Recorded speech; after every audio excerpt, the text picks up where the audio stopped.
जय श्री हरि। माघ मास महात्म 26वां अध्याय। पथिक कहने लगा कि हे प्रेत, तुमने सारस के वचन किस प्रकार और क्या सुने थे, सो कृपा करके कहिए। प्रेत कहने लगा कि इस वन में कुहरा नाम की नदी पर्वत से निकली है। मैं घूमता घूमता उस नदी के किनारे पहुंचा और थकावट दूर करने के लिए वहां पर ठहर गया। उसी समय लाल मुख और तीखे दांतों वाला एक बड़ा बंदर वृक्ष से उतरकर जल्दी से वहां पर आया, जहां एक सारस सोया हुआ था। उस चंचल बंदर ने कई एक पक्षियों को देखकर उस सोए हुए सारस को दृढ़ता से पैरों से पकड़ लिया, तो सब पक्षी उड़कर वहां से चले गए। परंतु सारस भयभीत होकर विलाप करती हुई वहीं पर रुक गई। नींद के दूर होने तथा भय से नेत्र खोलकर सारस ने बंदर को देखा और मधुर वाणी से कहने लगा, हे बंदर, तुम बिना अपराध के मुझको क्यों दुख देते हो? इस संसार में राजा भी केवल अपराधियों को ही दंड देता है। तुम्हारे जैसे श्रेष्ठ प्राणी किसी को पीड़ा नहीं देते। हम अहिंसक और दूसरे के कर्मों को नहीं देखते। जल की काई खाने वाले, आकाश में उड़ने वाले, वन में रहने वाले, अपनी स्त्री से प्रेम करने वाले, दूसरों की स्त्री को त्यागने वाले, दूसरों की बुराई से दूर रहने वाले, चोरी ना करने वाले, बुरों की संगति से वर्जित, किसी को कष्ट ना देने वाले हैं। सो इस प्रकार मुझ निरपराधी को हे बंदर छोड़ दो। मैं तुम्हारे पहले जन्म के वृतांत जानता हूँ। यह वचन सुनकर वह बंदर उसको छोड़कर दूर बैठ गया और कहने लगा कि तुम मेरे पूर्व जन्म के वृतांत को कैसे जानते हो? तुम अज्ञानी पक्षी हो और मैं वन में घूमने वाला हूँ। सारस कहने लगा कि मैं अपनी जाति की स्मृति के बल से तुम्हारे पूर्व जन्म का वृतांत जानता हूँ। तुम पूर्व जन्म में विंध्य पर्वत के राजा थे और मैं तुम्हारे कुल का पूज्य पुरोहित था। तुम राजा होकर अपनी प्रजा को पीड़ा दिया करते थे। विवेकहीन तुमसे बहुत सा धन इकट्ठा किया। सो वानर, प्रजा की पीड़न रूपी अग्नि की ज्वाला से तुम पहले ही तप चुके हो। पहले तुम कुंभीपाक नरक में गिराए गए। तुम्हारे शरीर को नरक में 3000 वर्ष तक बीत गए। फिर नरक से निकालकर बचे हुए पापों के कारण तुम बंदर की योनि में आए हो और मुझको मारना चाहते हो। पूर्व जन्म में तुमने ब्राह्मण के बाग से लूटकर बलपूर्वक फल खाए थे।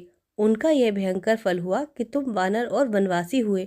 प्राणी अवश्यमेव अपने किए कर्मों का फल भोगता है, इसको देवता भी नहीं हटा सकते। इस प्रकार मैं सारस का जन्म लेकर भी अज्ञान से मोहित नहीं हुआ। इतनी कथा कहकर वानर कहने लगा, यदि ठीक ही जानते हो तो बताओ कि तुम पक्षी कैसे हुए? सारस कहने लगा कि मेरी दुर्गति का कारण भी सुनो। तुमने नर्मदा नदी के किनारे सूर्य ग्रहण के समय बहुत से ब्राह्मणों के निमित्त 100 ढेर अन्न के दान किए थे।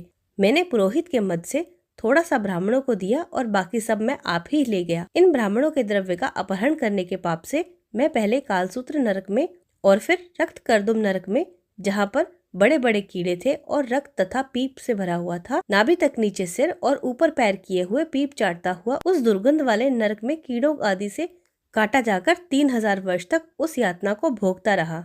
मैं नरक के दुख का वर्णन नहीं कर सकता। फिर नरक की यातना से मुक्त होकर यह सारस का जन्म पाया, क्योंकि पूर्व जन्म में मैंने अपनी बहन के घर कांसे का बर्तन चुराया था। इसको मैंने एक जुआरी को दे दिया। इसी से मैं सारस योनि में आया। यह मेरी स्त्री पिछले जन्म में ब्राह्मणी थी। इसने भी कांसे की चोरी की थी। इसी से यह मेरी स्त्री और सारसी हुई। यह सब मैंने तुमसे कर्म फल कहा। अब भविष्य की बात भी सुनो। अब मैं, तुम और यह मेरी स्त्री भी हंस होंगे और कामरूप देश में सुख से निवास करेंगे। फिर इसके पश्चात गौर योनि में और फिर जाकर दुर्लभ मनुष्य योनि को प्राप्त होंगे। इसमें मनुष्य पाप और पुण्य दोनों ही कर सकता है। इस प्रकार शिव की माया से यह सारा जगत मोह को प्राप्त होता है। न केवल हम ही परंतु इस संसार के सभी जीव प्रवृत्ति मार्ग में फंसकर अच्छे और बुरे कर्म करते हैं और उनका फल भोगते हैं। इसलिए सब प्राणियों को धर्म का सेवन करना चाहिए। देवता, असुर, मनुष्य, व्याघ्र, कीड़े मकोड़े सभी से कंटक रूपी मार्ग नहीं छूटता। केवल वेदांत जानने वाले योगी ही इस मार्ग से बच सकते हैं। इसी कारण बड़े बड़े महात्मा भी कर्म फल को टाल नहीं सकते। उपाय से तथा बुद्धि से कोई भी इसको नहीं बदल सकता। तुम पहले राजा थे, फिर नरक में गए, अब बंदर की योनि में वन में फिरते हो और फिर भी ऐसा ही जन्म पाओगे। ऐसा विचार कर आनंद पूर्वक और धैर्य धरकर विचरते हुए काल की प्रतीक्षा करो। तब वानर ने कहा कि मैं पहले जन्म में तुम्हारी पूजा करता था, अब तुम मुझको प्रणाम करते हो। तुम जाति के स्मरण से मेरे पूर्व जन्म के वृतांत को जानते हो। आनंद पूर्वक रहो, तुम्हारा कल्याण हो। तुम्हारे वचनों को सुनकर मैं मोह रहित होकर वन में विचरूंगा। प्रेत कहने लगा कि हे पथिक, मैंने नदी के तट पर बंदर और सारस का ये संवाद सुना। तब मुझको बोध हुआ और मोह तथा शोक का नाश हुआ। इति 26वां अध्याय संपूर्ण। आगे की कथा हम 27वें अध्याय में करेंगे।